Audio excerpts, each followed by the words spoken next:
تخيل اول ما بيجي قدامنا تكييف تلاجة دايما بنشهد للتويوتا ان تكييفها دي فريزر، انت قاعد جوه بالتلج. واما تيجي اللاند كروزر تخيب ظننا في النقطه ديت في الموديلات القديمه بسبب غلطه العميل بيرتكبها، التكييف بتاعها بيبقى سيء جدا.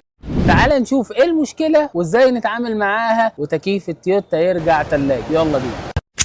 لاند كروزر دايما معروفه بسيستم تكييف ممتاز علشان بيبقى راكب فيها كباس 17 بيدي اقصى اداء، ودايره التبريد بتاعتها ممتازه جدا.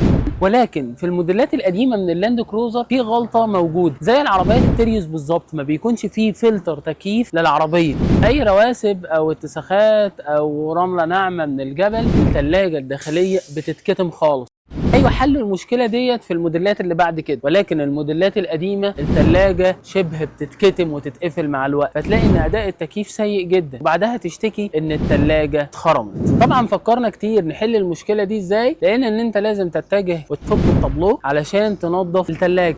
فكرنا اكتر لحد ما لقينا اندسكوب او منظار يدخل جوه الثلاجه بدون فك مسمار في العربيه علشان ينظف لك الثلاجه وتشوفها كمان بفورا افتر وهي الثلاجه بتتنظف وترجع فابريك، واداء اللاند كروزر يرجع لوضعه لانه هو دايما في الصداره.